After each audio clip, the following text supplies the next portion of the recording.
Bom dia a todos e a todas. Eu queria, em nome do FEJA da Neuralice, saudar todos os companheiros e companheiras aqui desse seminário.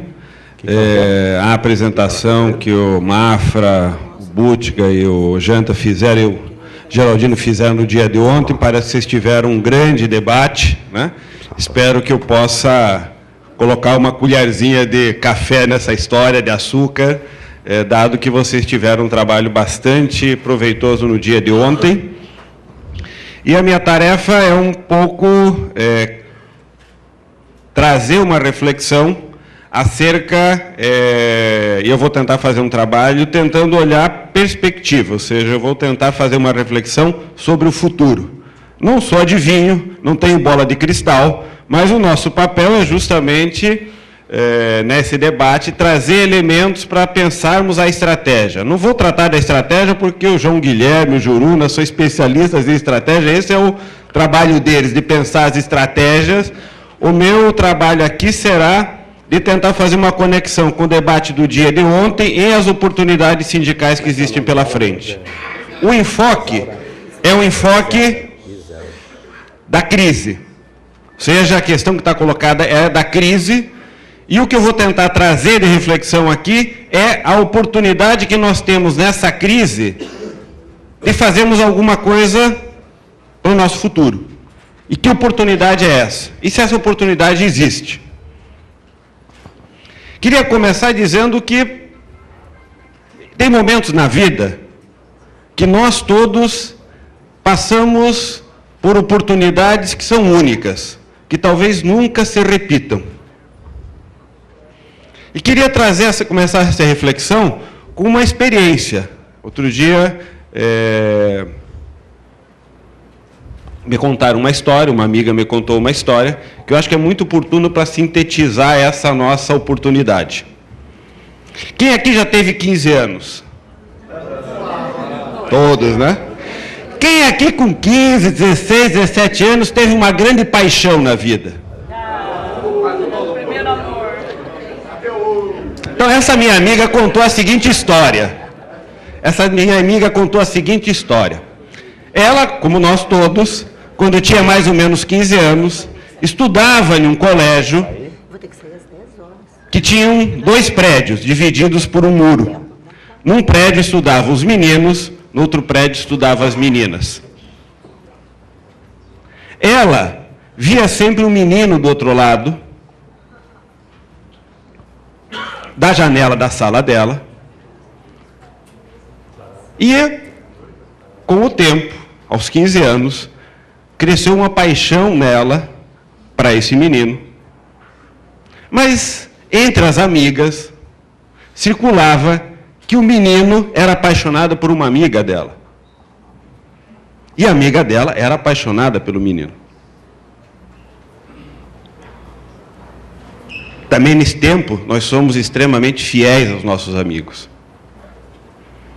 E ela nunca falou nada para esse menino, para esse rapaz, acerca da paixão que ela tinha por ele.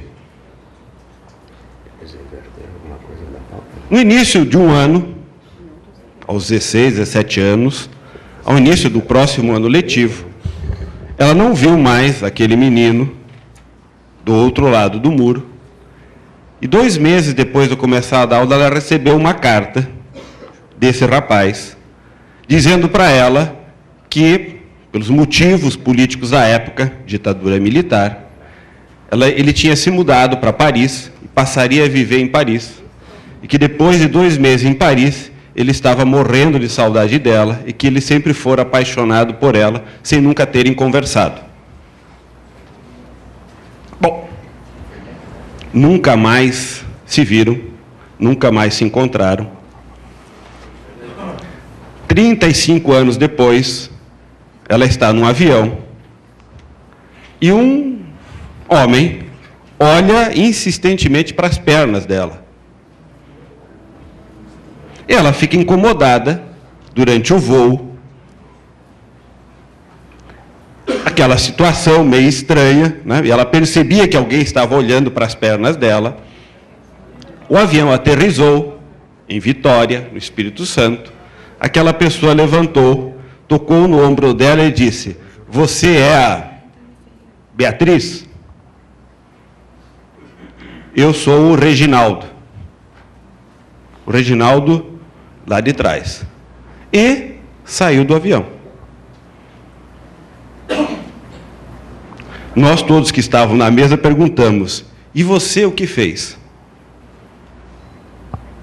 Nós todos começamos a conversar o que nós faríamos em uma situação dessa. Eu quero dizer que nós estamos no Brasil numa situação semelhante. Nós estamos encontrando uma coisa que nós sempre estivemos procurando, que se chama desenvolvimento. E talvez ele esteja batendo no nosso ombro dizendo: "Estou aqui de volta." Nós temos que fazer escolhas. Nós ficamos no avião ou nós saímos do avião? É sobre isso que eu vou tentar conversar um pouco. Nós temos a oportunidade de fazer escolhas, como a Beatriz e o Reginaldo tiveram 35 anos depois. Muitas coisas mudaram na vida deles. E nós, aquele dia, ficamos conversando se fosse homem, se fosse mulher, se sairia, se os homens sairiam, se as mulheres sairiam, se ele sairia, se ela sairia, se ela saiu, se ela não saiu, se ele queria, se ela não queria sair, se ele queria que ela saísse. Ou seja, nós ficamos conversando tantas hipóteses que aquela situação concreta trouxe como reflexão. Quantas vezes na nossa vida, no nosso dia a dia, quantas vezes na nossa vida oportunidades como essa aparecem? São raras, mas elas aparecem. Muitas vezes nós nem nos damos conta que ela apareceu. Muitas vezes elas aparecem e nós não estamos preparados para responder à altura. Muitas vezes nós passamos a vida esperando que ela apareça e ela nunca aparece. Se nós estivéssemos aqui fazendo essa conversa hoje, do dia de hoje, nos anos 90, eu provavelmente estaria dizendo para vocês o seguinte: nós não temos chance nenhuma em relação ao nosso futuro. O cenário dos anos 90 é um cenário de derrotas contínuas. Nos anos 90, eu vinha falar aqui para vocês de desemprego, e eu vinha porque estou há 27 anos no Diese, passei por todos os planos econômicos, acompanhei todos os trabalhos feitos de estabilização econômica do país, participei de muitas negociações federais, nacionais, com o movimento sindical, desde a época do Plano Cruzado, 1986. E posso dizer para vocês que, nesse tempo todo, nós levamos uma série de derrotas de forma contínua, mais graves nos anos 90, mais graves, porque nos anos 90 nós tivemos um processo grave de aceleração da inflação, um processo grave de crescimento do desemprego e um processo grave de reestruturação produtiva no chão das empresas. Mudou muito a nossa vida, e a nossa vida nos anos 90 era uma vida orientada para se defender do desemprego, se defender da alta inflação e se defender da reestruturação produtiva que passava o facão na cabeça do trabalhador no chão da empresa. Nós passamos os anos 90, inclusive acreditando, muitos de nós, porque assim nos era colocado pela sociedade, em especial pelos formadores de opinião, que, por exemplo, o salário mínimo era um instrumento que gerava inflação, salário mínimo gerava desemprego e salário mínimo gerava informalidade. Tanto é que, nesse período, não havia uma política de salário mínimo vigorosa. Tivemos um reajuste importante do salário mínimo na guinada do Plano Real, 1994, quando o governo desindexa todos os salários e dobra o valor do salário mínimo. Ali nós tivemos uma alavancagem do salário mínimo, depois, ladeira abaixo, novamente. E fortemente orientado por dizer, esse mercado de trabalho, com o salário mínimo crescendo, gera inflação, desemprego e informalidade. E várias outras verdades como essa estiveram presentes entre nós. Por exemplo, nos anos 90, nos fizeram acreditar que carteira de trabalho assinada era uma coisa do passado. Né? Carteira de trabalho assinado, ó, se vocês estiverem esperando, dizíamos nos anos 90, esperando carteira de trabalho assinada, em especial depois de 94, quando a gente estabiliza a economia, diziam, olha, a economia está estabilizada e daqui para frente nós viveremos com um desemprego estrutural, portanto alto, e o que nós teremos são oportunidades de trabalho. Não espere com carteira de trabalho assinada que vocês não vão encontrar. Se quiser encontrar, cuide da sua empregabilidade. O que era? Se vire, faça formação para você disputar o posto de trabalho que tem. Algumas empresas, para resolver esse problema, porque tinham muitos trabalhadores disputando o mesmo posto de trabalho, começaram a elevar o nível de exigência para a contratação. Nós víamos, na época, que para fazer teste, para ser varredor, gari, precisava ter 2º grau completo. Para ser trabalhador do setor da e conservação e fazer limpeza de empresa, precisava ter 2º grau completo. E o trabalhador dizia, mas por que eu preciso ter 2º grau completo para fazer a limpeza? Eu preciso saber fazer agora. Por que eu preciso ter 2º grau completo? Ele dizia, precisa ter, sabe por quê? Porque como tem milhares querendo fazer, eles jogam o 2º grau completo e já jogam um monte de gente para fora da fila. Em vez de selecionar 10 vagas em 1000, eles vão selecionar 10 vagas entre 100 e os mais escolarizados. E aí diziam, vire-se, qualifique-se, eleve a escolaridade, senão você não vai disputar esse posto de trabalho. E passou a ser um problema nosso. A falta de emprego passou a ser um problema nosso. Vire-se. Bom, isso foi os anos 90. O que está acontecendo agora? O que está acontecendo agora, no geral, na nossa experiência mais recente, é que algumas dessas verdades que nós identificamos nos anos 90 como verdades, que nós queríamos passar como verdades absolutas, começaram a se mostrar verdades relativas. O que eles diziam era mentira? Não. O que se dizia era verdade. O que eles não diziam acerca daquela verdade é que nós teríamos um país onde o salário mínimo geraria inflação, desemprego e informalidade, um país onde o carteiro de trabalho fazia parte do passado, um país onde a empregabilidade seria uma responsabilidade do trabalhador. Esse país seria, com esses resultados assim realizado, se fosse um país que crescesse a 2%, 2,5%, que era o que eles diziam que o país podia crescer. Um país que cresce 2%, como o Brasil, vai dar aquele resultado. Um país que cresce orientado, voltado para o mercado externo e buscando poupança externa, é um país que vai gerar aquele tipo de performance. É verdade. O que eles não diziam é, a escolha daquela estratégia é uma escolha. Aquilo não é destino. Aquilo não é inexorável, aquilo não é o único caminho. Existem outros caminhos que dão outro resultado, muito diferente daquele. E acho que nós, mais recentemente, começamos a experimentar que podem ter outros caminhos. E nós passamos a experimentar que esses outros caminhos cabem escolhas que nós temos que fazer. E quando eu estou dizendo nós, aqui estou dizendo o movimento sindical. O movimento sindical é responsável por uma parte dessas escolhas. Nós somos, da sociedade civil, o segmento mais organizado, mais orgânico do ponto de vista da organização e a sociedade. No caso, a representação dos trabalhadores. Existe o movimento de mulheres, associações de bairros, o movimento de negros, ecologistas, existe uma série de organizações na sociedade, o que é ótimo. Mas o movimento sindical é, sem dúvida, a parte da organização da sociedade mais estruturada, mais organizada, com mais recursos, com mais quadros, com mais competência, com certeza é. No Brasil e no mundo. A história das transformações sociais no mundo capitalista, esteve sempre marcada pela presença forte do movimento sindical.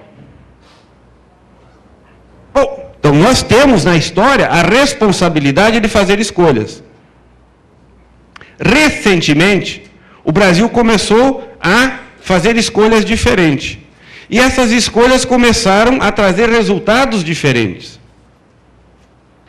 E o movimento sindical foi um ator fundamental nessa história.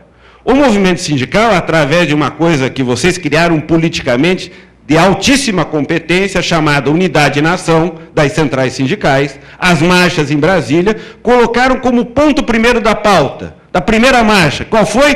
Política de valorização do salário mínimo. Como é que o movimento sindical coloca isso como primeiro ponto de pauta, se o salário mínimo gera inflação, desemprego e informalidade?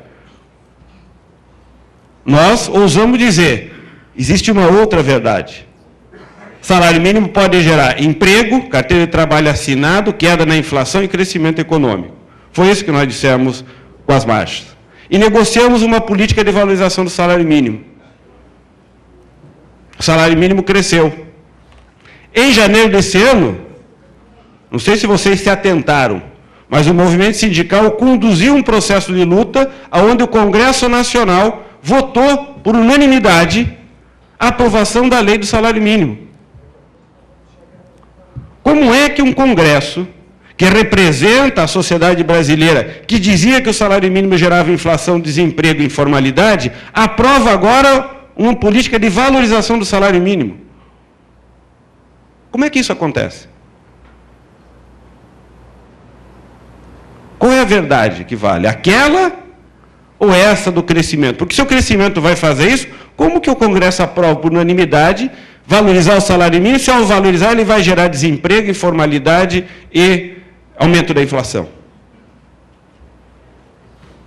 Nós conseguimos fazer isso porque nós mostramos que o crescimento do salário mínimo trouxe, simultaneamente, um crescimento econômico, foi um dos responsáveis, com outras coisas, por um crescimento econômico que o Brasil não tinha. O João Guilherme ontem lembrava, aqueles que diziam que o Brasil só podia crescer 2%, que eles chamam o crescimento econômico potencial do Brasil. Quanto que o Brasil pode crescer sem desmilinguir? Porque eles diziam, se crescer mais, o Brasil treme e a gente se desmonta. Tem inflação, tem... O máximo que o Brasil pode crescer é 2%. Aí nós começamos a aumentar o crescimento e o Brasil não foi desmontando. Aí começaram a dizer, não, o Brasil pode crescer 3%. Agora já estão dizendo que o Brasil pode crescer 4,2%. Bom, é o dobro do que eles diziam antes. E nós não desmilinguimos, pelo contrário, nós ficamos mais fortes. Que remédio era esse que nos diziam que a gente tinha que tomar, que na verdade nos fazia ficar mais fracos? Nós mudamos a estratégia, estamos melhor, e agora eles estão dizendo, de fato a gente pode crescer mais. Que ciência e que verdade era essa, que nós passamos 20 anos patinando com crescimento medíocre, enquanto nós podíamos crescer mais? Conseguimos o aumento do salário mínimo, a política e a inflação ficou sob controle, o Brasil cresceu e o emprego com carteira assinada também cresceu. Saímos de 20 milhões de assalariados com carteira de trabalho assinada, estamos encostando em 44 milhões, 10 anos depois. Dobramos o número de trabalhadores com carteira de trabalho assinada. O salário mínimo teve aumento real de quase 60% acima da inflação. E a inflação está comportadinha. Então, que verdade é essa?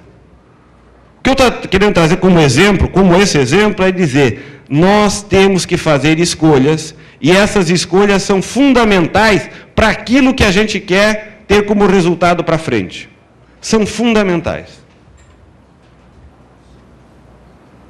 Bom, voltando à minha história no começo, eu acredito que, olhando para o futuro, olhando os próximos 10, 20 anos, nós temos uma chance inédita.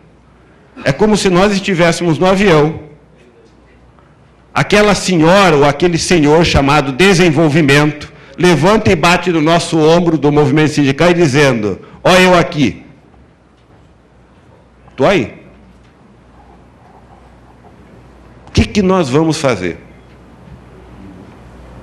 Esta oportunidade, dessa coisa chamada desenvolvimento, bater no nosso ombro, não bate sempre.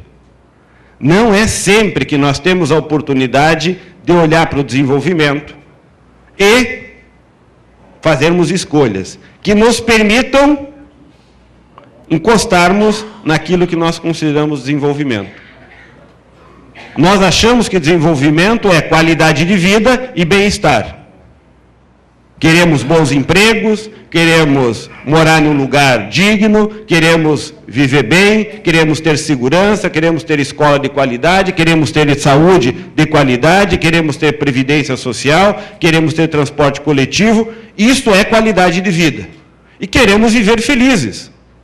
Felizes podendo curtir aquilo que a gente gosta, trabalhar, ter família, ter amigos, é isso que nós queremos. Bom, isso é desenvolvimento. E o que eu posso dizer para vocês é, nós temos uma chance inédita no Brasil, nesses próximos anos, e dizer, daqui a 20 anos, o Brasil poderá ser considerado um país desenvolvido. Nós temos 20 anos para fazer essa mudança. A pergunta é, nós vamos fazer?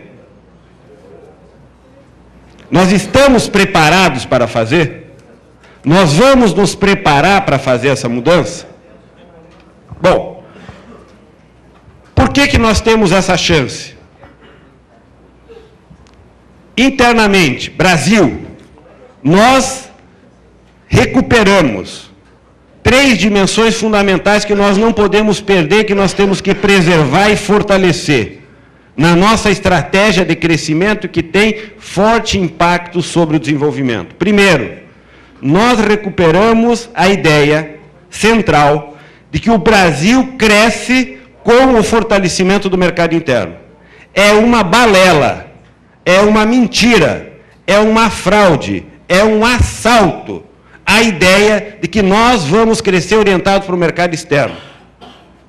É um assalto contra o país, é um assalto contra o Estado brasileiro, afirmarmos que o Brasil vai crescer voltado para o mercado externo. Nós temos que estar convencidos disso. O Brasil vai crescer vigorosamente orientado para o mercado interno e complementarmente orientado também para o mercado externo. Porque nós somos uma economia integrada ao mundo. Mas o nosso crescimento deve estar vigorosamente orientado para o mercado interno. Primeiro. Segundo, a orientação para o mercado interno está assentada na geração de emprego e no fortalecimento da renda do salário. Portanto, a nossa ação é central para uma estratégia de desenvolvimento. O movimento sindical é determinante para orientar esse desenvolvimento. Terceiro, a nossa estratégia de desenvolvimento implica necessariamente um olhar para que os investimentos ocorram de forma bem distribuída no território. Vocês devem ter visto ontem que o PAC 1 e o PAC 2 têm um vigoroso movimento de investimento para a região norte e nordeste do Brasil. E está correto esse tipo de prioridade. O que não quer dizer que não tem que ter investimento na região sul. Mas está correto, nós temos uma prioridade para os investimentos naquelas áreas que mais receberam investimento até hoje. Por exemplo, que setores que nós vamos ter investimento? Nós temos que fazer as escolhas. Mas o investimento tem que ser um investimento que gere capacidade para que nós possamos distribuir o desenvolvimento em todo o território. Energia, estradas, transporte, portanto, estradas, ferrovias, hidrovias, aeroportos. Mobilidade urbana, transporte urbano, saúde, educação e habitação são investimentos em infraestrutura produtiva e social fundamental. E o PAC, bem ou mal, trata disso. Ontem eu participava de um debate onde que se estimava, por exemplo, que para nós termos uma estrutura de transporte e logística adequada no Brasil, precisaríamos hoje ter um investimento da ordem de R$1 trilhão em portos, aeroportos, rodovias, ferrovias e hidrovia. O PAC está fazendo investimentos disso. Tem uns 10% dos 1 trilhão em processo de investimento, outros 10 já foram investidos. Em quanto tempo? Qual é a nossa visão acerca desse investimento? Por exemplo, ele é fundamental. Bom, portanto, olhar o crescimento econômico significa olhar o crescimento econômico do ponto de vista de qual é o elemento, quais são os elementos que geram uma dinâmica econômica, que geram uma atividade econômica capaz de gerar bem-estar e qualidade de vida. A nossa estratégia tem que estar orientada pelo crescimento do mercado interno, que significa emprego e salário, mais crédito, que é algo que nós recuperamos também. O crédito é sempre um elemento fundamental para uma estratégia de crescimento. Terceiro elemento fundamental é nós termos uma perspectiva clara de investimento. Se tem uma coisa que nós precisamos ter como permanente, é uma perspectiva clara de investimento. Investimento para quê? Para fazer infraestrutura e para ampliar a capacidade produtiva da economia, produzir os bens e serviços que o salário vai querer comprar. Se a economia não gera bens e serviços na quantidade que o crescimento do emprego e do salário traz, o que é que nós temos na economia? Inflação. Aí vem dizer, é o salário responsável por gerar inflação. Não é. É mentira. O que gera inflação é uma economia que, orientada para o crescimento no mercado interno, não se prepara para oferecer aquilo que esse mercado está preparado para consumir e, portanto, dinamizar o crescimento. Se eu ofereço emprego e salário para essas pessoas consumirem, esse consumo gera uma dinâmica de crescimento. Se eu não ofereço a contrapartida, que é os bens e os serviços, os preços sobem. E diz, o problema é salário. Então, eu seguro o salário, não gera o crescimento e não gera inflação. Essa equação não nos interessa. Essa equação é dos anos 90. A equação dos anos 90 dizia, não cresço mais de 2%, porque se você crescer mais de 2%, vai gerar demanda, nós não vamos aumentar a oferta, o salário vai querer comprar, não tem produto e gera inflação. O que é que eu faço? Freio o salário. Essa equação é a equação para manter o país pobre, para manter o país desigual, para manter os trabalhadores com baixos salários e péssimos empregos. Não é esse o projeto de sociedade que a gente quer. O projeto que a gente quer é de bem-estar, de qualidade de vida. Portanto, o nosso caminho é outro.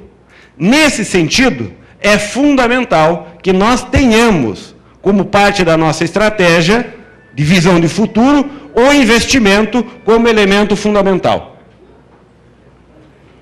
E aqui, no caso do investimento, significa, simultaneamente, investimento em estradas, rodovias, energia elétrica, comunicação, em educação, em saúde, em transporte coletivo, e significa investimento, e aí é importante que nós entendamos, porque isso tem tudo a ver com o nosso trabalho na vida sindical. Nós precisamos ter um investimento muito forte em educação, ciência e tecnologia. Nenhum país que se propõe a crescer economicamente, se transformar em um país desenvolvido, ou será, se não fizer um investimento forte em educação, ciência e tecnologia. Por exemplo, vou dar 2 exemplos para a gente concretizar qual é a nossa agenda de transformação que nós temos pela frente. Eu conto essa história, o pessoal que já me acompanha nesse debate já deve ter visto, ouvi falar essa história várias vezes, mas é sempre bom porque ela ilustra bem. Outro dia, em um debate com os companheiros trabalhadores, cortadores de cana, canavieiros, de vários estados, fizemos um longo debate, e em um determinado momento do debate eu dizia, olha, há um processo acelerado de mecanização da cana, de corte da cana. Inclusive, já há máquinas que cortam a cana, que é um problema, porque já tem máquina que corta a cana na horizontal, né, em terrenos nivelados, planos, mas um problema do corte da cana era aquela cana que é plantada em morro, principalmente na região nordeste. Hoje já tem máquina que corta com aclive, portanto, com inclinação do morro de 30 graus, que é a boa parte da cana plantada na região nordeste. Então já há tecnologia para fazer todo o corte da cana, de 90% da cana na região nordeste, com máquina. Aí levanta um trabalhador, um dirigente sindical, como se fosse essa reunião, né? Aí na frente diz, não, mas a nossa proposta lá é limitar o corte da cana por trabalhador a 3 toneladas de cana por dia. seja, um trabalhador com o facão na mão, cortar, no máximo, 3 toneladas de cana por dia. Fez 3 toneladas de cana por dia? E ele recebe por produção. Sabe quanto que ele corta por dia, em média? 15 toneladas de cana por dia. 15 toneladas de cana por dia cortada no facão por trabalhador. O dirigente sindical me dizia, eu estou propondo limitar a 3. Eu disse, olha, você é meu chefe, certo? Eu sou do Diese, o Diese é de vocês nos contratam, né? Eu sou funcionário de vocês. Então, estou assinando minha carta de demissão aqui, fica assinada, podem me mandar embora, mas vou ter respondido dizendo, eu acho que vocês deviam ter a proposta de mecanização da cana já. Como? Eu acho que vocês deviam ter essa proposta. Cortar a cana desse jeito não é trabalho digno. Não é trabalho que a gente deveria defender como trabalho para o trabalhador.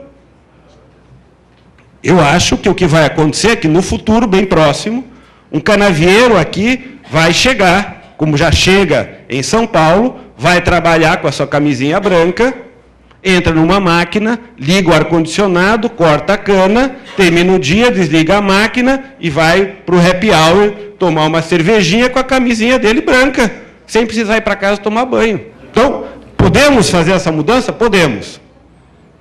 Podemos fazer uma mudança que gere no setor da construção civil melhores postos de trabalho e uma renda maior? Podemos. Vamos fazer? Mas a oportunidade está dada. Por quê? Porque o setor está contratando muito, precisará intensamente de mão de obra para frente. Nós estamos numa condição favorável para a negociação e para o setor da construção civil interessa inovar tecnologicamente. Ou nós fazemos essa mudança agora e aqueles trabalhadores que deixarão o setor da construção civil, e que serão poucos, irão deixá-lo tendo outras oportunidades de emprego, e para quem fica poderemos ter um processo de requalificação, ou o processo passa e a gente perde a oportunidade. Bom, qual é o cenário para ir caminhando para a conclusão dessa apresentação? Nós temos uma oportunidade que está organizada neste momento, em função desta situação favorável que nós criamos internamente. Temos uma dinâmica de crescimento voltado para o mercado interno, temos uma dinâmica vigorosa de geração de emprego, temos uma dinâmica que está trazendo o crescimento dos salários, e isso tudo nós precisamos preservar. E nós temos que preservar, e preservar essa estratégia não é simples. Por quê? Porque ela faz parte de uma disputa. O reajuste do salário mínimo em janeiro do próximo ano está dado pela lei. Está garantido? Não tenho dúvida que terá muita pressão até janeiro para que a presidenta não encaminhe o reajuste na mesma condição, dizendo que as condições internas e externas da crise são desfavoráveis. E nós temos que dizer o contrário. O crescimento do salário mínimo faz parte da nossa estratégia de enfrentamento da crise internacional. Porque o crescimento do salário mínimo renova e revigora o mercado interno. E aqui eu quero fazer a conexão com a crise internacional. Alguns vão dizer daqui para frente, a crise internacional colocou o Brasil na corda bamba. Primeiro, vocês devem ter feito o debate ontem aqui, não há possibilidade da crise internacional não nos atingir. Então, não acredite nessa história de que nós seremos, né, um ponto fora da curva, um passarinho voando por cima da turbulência. Esqueçam, nós estamos nela. Qual é a diferença? É que nós estamos nela de forma diferente. Nós temos, de forma inédita no Brasil, a possibilidade de passar por uma das maiores crises, se não a maior crise da história do capitalismo. Saberemos isso daqui a 20 anos, se ela foi ou não a maior crise.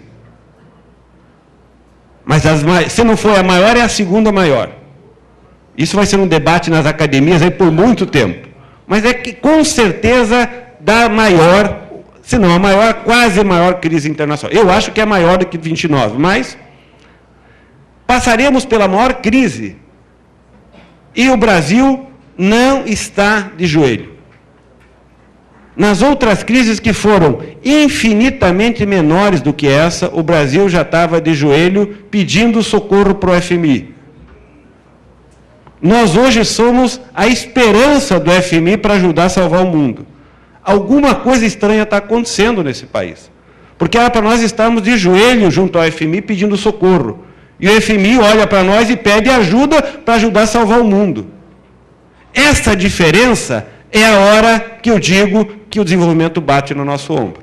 Se nós não soubermos olhar qual é o nosso papel nessa crise e sabermos qual é o nosso caminho para passar por ela e dizer, ao passar por ela, nós vamos sair melhor, e temos que saber qual é o caminho. Qual é o caminho? Nós vamos sair melhor se nós fortalecermos o mercado interno. Nós vamos sair melhor se nós fizermos o desenvolvimento por todo o território. Nós vamos sair melhor se nós melhorarmos as condições de salário e de trabalho, porque isso fortalece o mercado interno. Nós vamos sair melhor se nós conseguirmos mobilizar recurso para fazer investimento.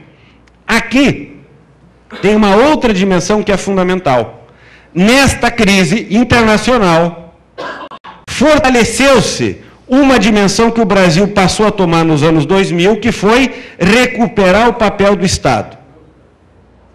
Nos anos 90, nos fizeram acreditar que o Estado devia ser o mínimo.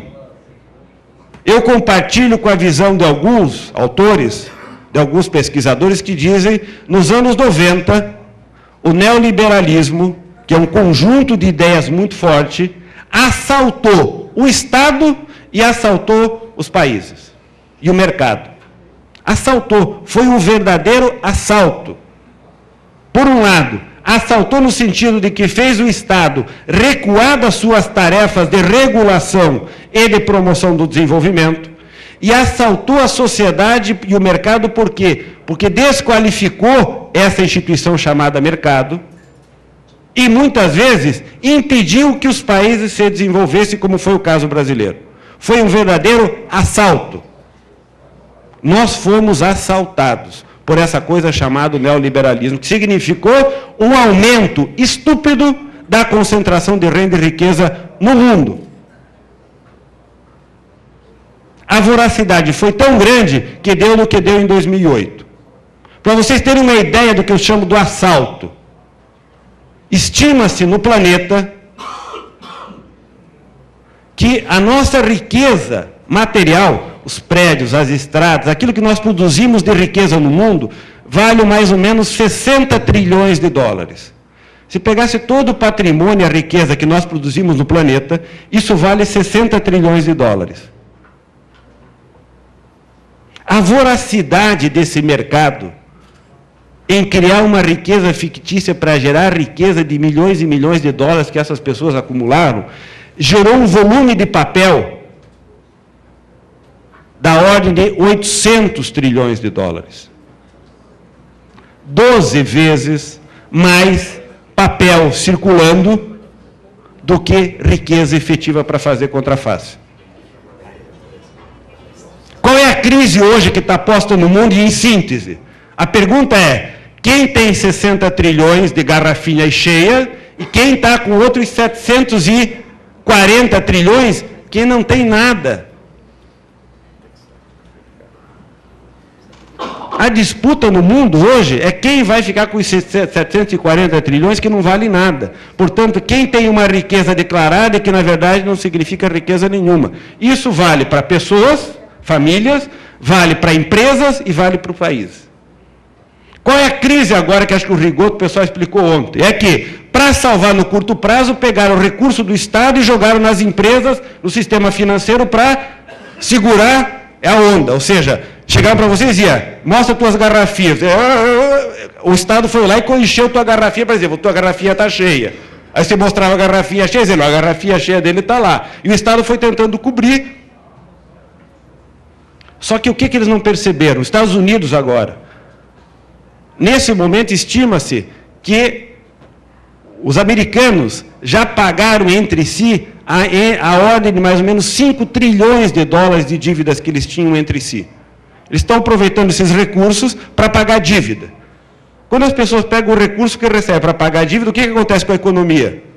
Não gira. Se você não consumir, não gira a economia. Então, o Estado pegou o recurso que tinha, jogou para as pessoas, para os bancos e para as famílias, elas estão pegando o recurso e estão pagando dívida. Atividade econômica. Por quê? Porque está todo mundo desesperado. Porque se alguém chegar para abrir sua garrafinha e ela estiver vazia, dançou. Se perdeu a casa, se perdeu a empresa, o Estado vai quebrar. Que é o que está acontecendo com a Grécia agora. Certo? Se o Estado quebrar, o que acontece com aquela economia? É o que os gregos estão fazendo.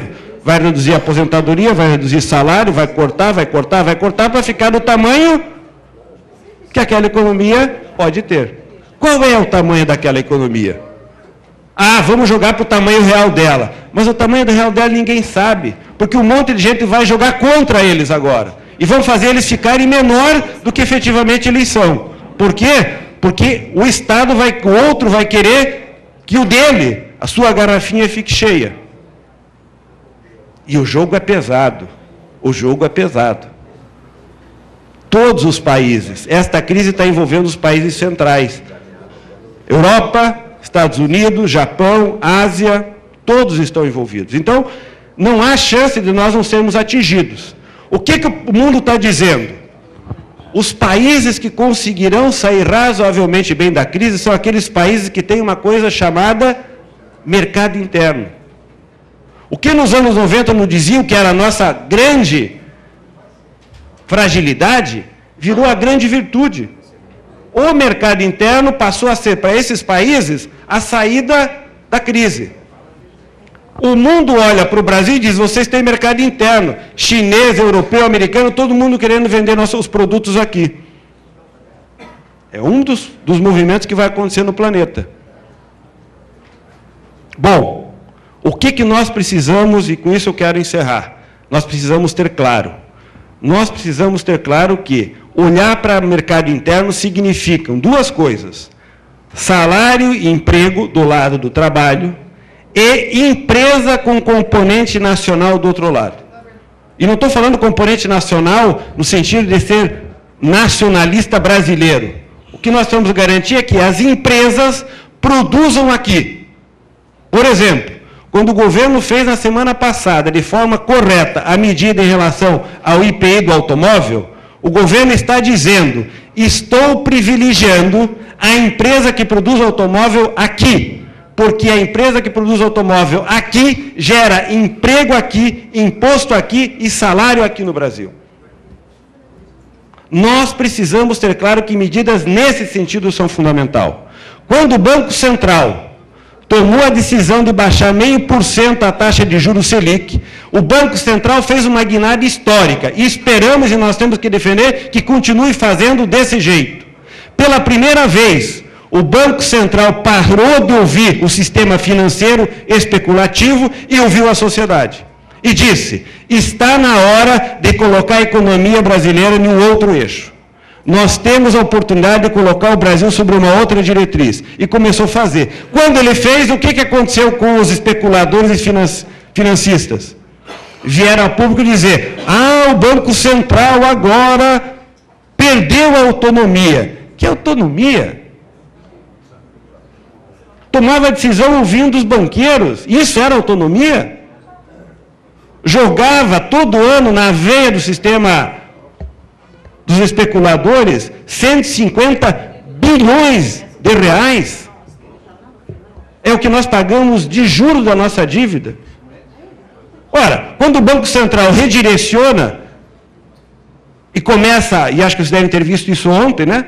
A queda na taxa de juros tem uma série de consequências positivas, ativa a economia, fortalece o investimento.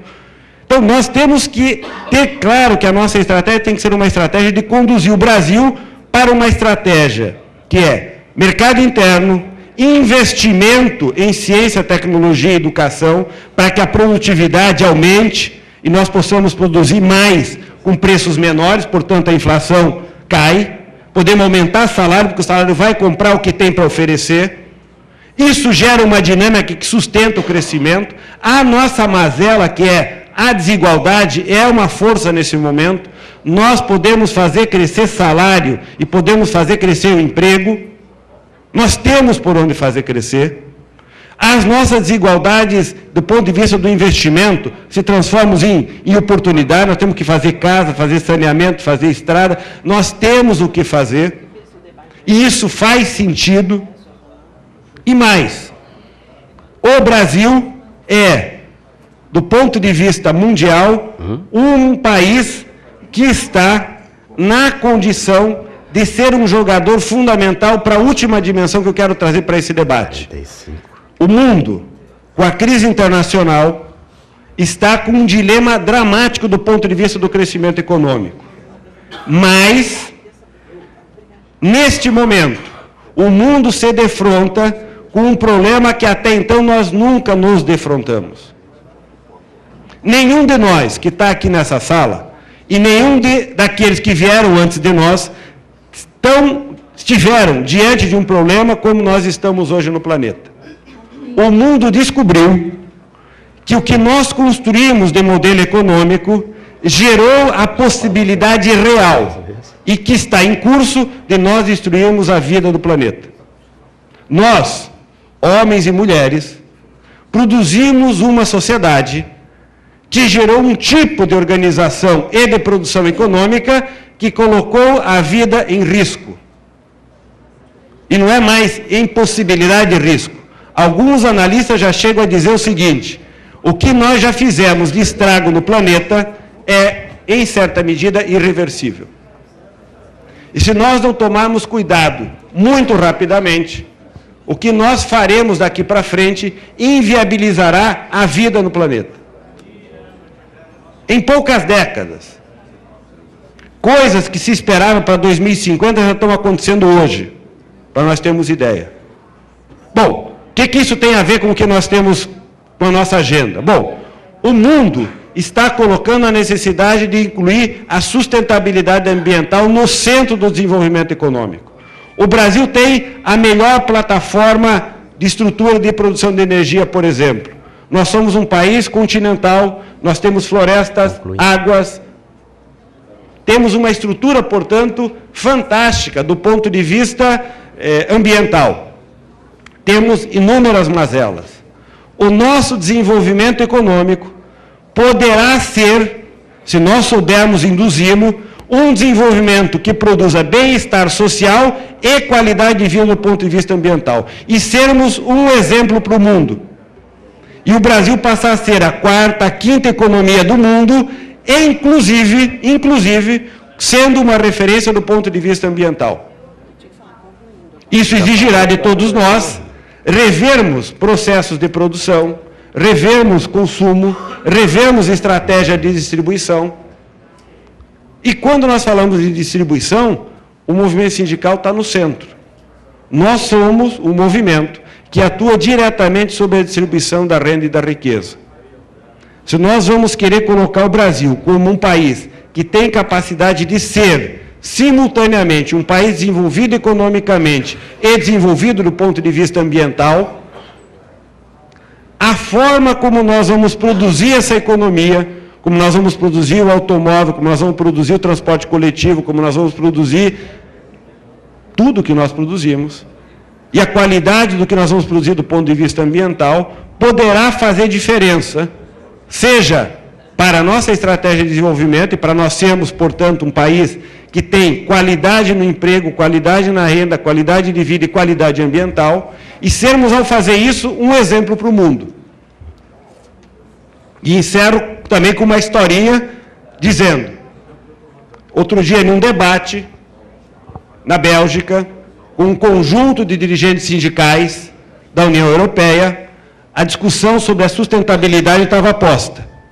Um alemão apresentou um plano de sustentabilidade que era estratégico preservar a Amazônia. Então, para ele era fundamental preservar a Amazônia. E nós começamos o debate. Em um determinado momento, um dirigente sindical levantou, brasileiro, e disse: a nossa proposta brasileira é fazer o que vocês nos ensinaram, europeus. Nós temos lá italianos, poloneses, espanhóis, portugueses, todos vocês têm um pouquinho do seu povo lá no Brasil, e o Brasil é um país fantástico que nós reunimos todos, e vivemos bem. E aprendemos com vocês. Nós olhamos para a Europa, aqui, esse território, com essa produção, com esses prédios, nós aprendemos. A nossa proposta é fazer igualzinho vocês fizeram com a Europa. Nós vamos derrubar a Amazônia. Toda a Amazônia. Aquilo vai ficar fantástico, cheio de prédio, nós vamos vender essa madeira toda para você, porque vocês compram essa madeira, vamos fazer aquele Brasil ficar igualzinho vocês aqui. Porque foi assim que a gente aprendeu. É evidente que o alemão foi ficando vermelho de raiva, aí ele disse, não, é brincadeirinha, mas estamos dispostos a negociar. Quer preservar a Amazônia? Nós também consideramos fundamental preservar a Amazônia e fazer outras tantas coisas no Brasil, na América, na África, aqui na Europa, vocês têm que fazer um monte de coisa também. O que nós vamos fazer para preservar o planeta? Vocês querem que a gente preserve a Amazônia? Nós também. Para concluir... Quanto custa preservar a Amazônia? Bom, nós temos que ter uma proposta. Nós temos que saber qual é a nossa estratégia para a Amazônia, para o Cerrado, para os Pampas e assim por diante. Temos que saber como é que nós queremos produzir automóvel, quantos automóveis queremos colocar na rua, se não é melhor ter transporte coletivo, quanto de saneamento básico, quanto de hospital, quanto de escola, mas também com que processo produtivo nós vamos produzir, como que nós vamos produzir com menos recurso natural, como que nós temos que saber fazer isso. Se nós queremos disputar a estratégia de desenvolvimento, nós temos que ter propostas, e aí isso tem tudo a ver com aquilo que vocês falaram aqui na abertura, né? A Força Sindical é uma central que caminha vigorosamente para ser uma central que tem uma capacidade de mobilização fantástica e que vai estar, e já está, nos principais fóruns. Acho que o Paulinho falou aqui, por exemplo, que semana passada foi instalado 25 grupos temáticos de negociação de política industrial. Nós temos que ir para cada grupo desse com as nossas propostas, de o que nós vamos produzir, como nós vamos produzir, e fazer essa disputa. Para quê? Para que ela gere emprego, para que ela gere renda, para que ela gere qualidade de vida, gere condições ambientais favoráveis para o nosso desenvolvimento. Os próximos 20 anos são chaves. Chaves por quê? Porque nós estamos numa trajetória favorável, porque o país está equilibrado economicamente, nós temos uma estratégia voltada para o mercado interno, e a crise internacional está dizendo, o que vocês estão fazendo no Brasil é o que o mundo tem que fazer. Bom, se nós estamos fazendo, vamos fazer mais, com mais profundidade, e aí o movimento sindical é, de fato, um movimento capaz de ajudar a colocar esse país no eixo do trilho correto. E se a gente estiver no eixo do trilho correto, tem um monte de problema, mas eu acho que nós temos condições de fazer aquilo que todos aqueles que nos antecederam não tiveram condição de fazer, colocar esse país em condições de ser um país desenvolvido. Temos 20 anos pela frente, cada dia que passa é um dia mesmo, nós não podemos perder mais um dia nessa luta, aprofundar aquilo que nós estamos fazendo e ter, de fato, uma estratégia consistente. Sobre a estratégia, o João Guilherme é especialista para pensar o para frente, o Juruna, que virão aqui no debate em seguida. Obrigado.